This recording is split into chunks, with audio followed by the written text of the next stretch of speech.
नमस्ते दोस्तों और आपका बहुत बहुत स्वागत है। आज हम जावा की बिल्कुल जड़, उसकी नींव यानी दो सबसे इंपॉर्टेंट कॉन्सेप्ट्स को समझने जा रहे हैं, क्लासेस और ऑब्जेक्ट्स। आप समझो कि ये वही बिल्डिंग ब्लॉक्स हैं जिनसे पूरी की पूरी डिजिटल दुनिया खड़ी की जाती है। तो कभी सोचा है आपने, ये जो प्रोग्रामर्स होते हैं ये पूरी की पूरी डिजिटल दुनिया बिल्कुल जीरो से, स्क्रैच से आखिर बनाते कैसे हैं? इतना कॉम्प्लेक्स सब कुछ कैसे मैनेज होता है? इसका जवाब ना एक बहुत ही सिंपल, एकदम साधारण से ऑर्गेनाइजेशन के आइडिया में छिपा हुआ है। चलिए इसको समझने के लिए एक बहुत ही इंटरेस्टिंग एनालॉजी लेते हैं। एक पल के लिए ना प्रोग्रामिंग को आप आर्किटेक्चर की तरह सोचिए, जैसे घर बनाते हैं ना, बिल्कुल वैसे। और जब घर बनाते हैं तो सबसे जरूरी चीज क्या होती है? हाँ, एक ब्लूप्रिंट। सोचिए, एक आर्किटेक्ट क्या वो आते ही ईंटें जोड़ना शुरू कर देता है? बिल्कुल नहीं। वो सबसे पहले सबसे इंपॉर्टेंट काम करता है, एक ब्लूप्रिंट बनाता है। अब ये ब्लूप्रिंट क्या है? ये एक पूरा का पूरा डिटेल्ड प्लान है। ध्यान दीजिए, ये खुद घर नहीं है, लेकिन उस घर में क्या होगा, कैसा होगा, सब कुछ इसी ब्लूप्रिंट में लिखा होता है। तो ये ब्लूप्रिंट आखिर बताता क्या है? बेसिकली दो चीजें। पहला कि एक घर के पास क्या क्या होगा, उसमें दीवारें होंगी, दरवाजे, खिड़कियां, कमरे, ये सब चीजें। प्रोग्रामिंग की भाषा में इन्हें हम कहते हैं एट्रीब्यूट्स। और दूसरी चीज ये बताता है कि एक घर क्या क्या कर सकता है, जैसे आपको रहने के लिए जगह दे सकता है, दरवाजे खुल सकते हैं, लाइट्स ऑन हो सकती हैं। इन्हें हम कहते हैं एक्शंस। सिंपल है ना? और अब आती है सबसे मजेदार बात। एक बार आपने ब्लूप्रिंट बना लिया ना, तो उस एक ही ब्लूप्रिंट का इस्तेमाल करके आप जितने चाहें उतने कई अलग अलग बिल्कुल यूनिक घर बना सकते हैं। हर घर अपने आप में असली होगा, पर उन सब का जो प्लान है, जो डिजाइन है, वो सेम रहेगा। कितना पावरफुल कॉन्सेप्ट है ये! ओके, तो अब तक हम घर और ब्लूप्रिंट की बात कर रहे थे। अब वक्त आ गया है इस पूरी एनालॉजी को सीधे जावा प्रोग्रामिंग से जोड़ने का। Let's connect the dots. तो यहां है पूरे कॉन्सेप्ट का CRUX।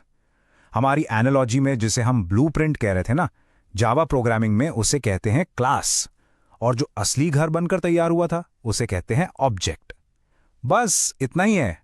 ब्लूप्रिंट क्लास है और असली घर ऑब्जेक्ट है। सिंपल। ठीक है, अब जब आपको मेन आइडिया समझ आ गया है, तो चलिए इन टर्म्स को थोड़ा सा फॉर्मल तरीके से भी देख लेते हैं, ताकि आपको जावा की जो ऑफिशियल लैंग्वेज है वो भी एकदम क्रिस्टल क्लियर हो जाए। तो सबसे पहले क्लास आखिर ये है क्या? बिल्कुल सिंपल शब्दों में ये एक टेम्पलेट है, एक ब्लूप्रिंट। इसका काम है डिफाइन करना कि इससे बनने वाले ऑब्जेक्ट्स के पास क्या क्या प्रॉपर्टीज यानी उनका स्टेट होंगी, और वो क्या क्या एक्शंस यानी उनका बिहेवियर कर पाएंगे। और सबसे इंपॉर्टेंट बात, ये सिर्फ एक प्लान है कागज पर। प्रोग्राम की मेमोरी में इसने अभी तक कोई जगह नहीं ली है। तो फिर ऑब्जेक्ट क्या है? ऑब्जेक्ट उस क्लास का एक रियल इंस्टेंस है, यानी ब्लूप्रिंट से बनाया गया असली घर। ये एक रियल, एक कॉन्क्रीट एंटिटी है। और जैसे ही एक ऑब्जेक्ट बनता है ना, क्लास में डिफाइन किए गए सारे एट्रीब्यूट्स की एक अपनी पर्सनल कॉपी उसे मिल जाती है। प्रोग्राम के अंदर जो असली काम करता है वो यही ऑब्जेक्ट है। अब बात करते हैं एट्रीब्यूट की। ये वो डेटा या प्रॉपर्टीज हैं जो एक ऑब्जेक्ट के पास होती हैं। ये ऑब्जेक्ट की हालत यानी उसके स्टेट को रिप्रेजेंट करती हैं। जैसे एक कार ऑब्जेक्ट का कलर क्या है, या एक स्टूडेंट ऑब्जेक्ट का नेम और एज क्या है। ये सब एट्रीब्यूट्स हैं। और आखिर में है मेथड। ये वो एक्शंस हैं जो एक ऑब्जेक्ट कर सकता है। ये ऑब्जेक्ट के बिहेवियर को डिफाइन करते हैं। जैसे एक डॉग ऑब्जेक्ट बार्क कर सकता है यानी भौंक सकता है। एक कार ऑब्जेक्ट स्टार्ट इंजन कर सकता है। ये सब एक्शंस मेथड्स कहलाते हैं। ओके, थ्योरी बहुत हो गई है ना? चलिए अब इन सब चीजों को एक्शन में देखते हैं। अब हम एक रियल असली जावा कोड का एग्जाम्पल लेंगे और एक डॉग क्लास बनाएंगे, बिल्कुल शुरुआत से। तो स्टेप नंबर 1, हम अपना ब्लूप्रिंट यानी अपनी क्लास डिफाइन करेंगे। ये जो लाइन आप देख रहे हैं, पब्लिक क्लास डॉग, इसका मतलब बस इतना है कि हे जावा, हम एक नया ब्लूप्रिंट बना रहे हैं और उसका नाम है डॉग। नेक्स्ट स्टेप, हम इस ब्लूप्रिंट में लिखेंगे कि एक डॉग के पास क्या क्या होगा, यानी उसके एट्रीब्यूट्स। तो हमने यहां डिफाइन किया कि हर डॉग का एक नेम होगा जो कि टेक्स्ट होगा, एक ब्रीड होगा वो भी टेक्स्ट, और एक एज होगी जो कि एक नंबर होगा। और अब हम डिफाइन करेंगे कि एक डॉग क्या कर सकता है। हम एक एक्शन यानी एक मेथड ऐड कर रहे हैं जिसका नाम है बार्क। जब भी ये मेथड कॉल होगा तो डॉग स्क्रीन पर वुफ माय नेम इज के साथ अपना नाम प्रिंट करेगा। और हमारा ब्लूप्रिंट तैयार है। अब चलिए इस ब्लूप्रिंट से एक असली डॉग बनाते हैं। ये जो लाइन है ना, dog my pet equals to new dog, इसको आप एक जादुई मंत्र समझ लीजिए। जैसे ही प्रोग्राम ये लाइन पढ़ता है, वो डॉग ब्लूप्रिंट को उठाता है और मेमोरी के अंदर एक बिल्कुल नया असली डॉग ऑब्जेक्ट बना देता है। और हमने उस ऑब्जेक्ट का नाम रखा है माई पेट। तो अब हमारे पास एक ऑब्जेक्ट तो है, पर अभी वो खाली है। उसके एट्रीब्यूट्स को वैल्यू देनी पड़ेगी। तो हम इस डॉट ऑपरेटर का इस्तेमाल करते हैं। हम कहते हैं माई पेट का नेम सेट कर दो रेक्स, उसका ब्रीड सेट कर दो जर्मन शेपर्ड और उसकी एज सेट कर दो 3। अब हमारा ऑब्जेक्ट पूरी तरह से तैयार है। और यही है क्लास की असली पावर। हमने एक ब्लूप्रिंट बनाया और अब हम उससे जितने मर्जी ऑब्जेक्ट बना सकते हैं।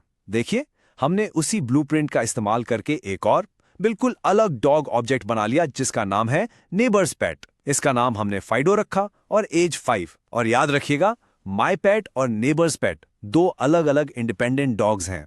एक की डिटेल्स बदलने से दूसरे पर कोई फर्क नहीं पड़ेगा। तो अब हमारे पास 2 अलग अलग डॉग्स हैं अपनी अपनी डिटेल्स के साथ। अब वक्त है इनको एक्शन मिलाने का। हम माई पेट को कमांड दे रहे हैं डॉट बार्क यानी भौंको, और फिर हम नेबर्स पेट को भी सेम कमांड दे रहे हैं डॉट बार्क। और देखिए, जैसे हम प्रोग्राम रन करते हैं, ये है हमारा आउटपुट। देखा आपने, दोनों ने ही बार्क मेथड को कॉल किया, लेकिन हर ऑब्जेक्ट ने अपने खुद के डेटा, अपने खुद के नेम का इस्तेमाल किया। इसलिए पहले वाले ने कहा माई नेम इज रेक्स और दूसरे ने कहा माई नेम इज फीडो। यही है ऑब्जेक्ट्स का जादू। ओके, तो इस पूरे सेशन का सबसे इंपॉर्टेंट टेक अवे क्या है, जो एक चीज आपको हमेशा याद रखनी है? चलिए उसे फटाफट से समराइज कर लेते हैं। तो इसको एकदम सिंपल रखते हैं। क्लास क्या है? वो है ब्लूप्रिंट, प्लान, डेफिनेशन। ये बताता है कि चीज कैसी होगी। और ऑब्जेक्ट क्या है? वो है उस ब्लूप्रिंट से बनी हुई असली चीज, रियल, जिसे आप अपने प्रोग्राम में यूज कर सकते हैं। क्लास मेमोरी नहीं लेती, ऑब्जेक्ट मेमोरी में रहता है। तो अब आप ब्लूप्रिंट बनाना सीख गए हैं। आप जानते हैं कि उस ब्लूप्रिंट से असली चीजें कैसे बनाते हैं। तो अब सवाल यह है कि आपका पहला ब्लूप्रिंट क्या होगा? आप सबसे पहले क्या बनाएंगे? सोचिए और अपनी कोडिंग की जर्नी को आगे बढ़ाते रहिए।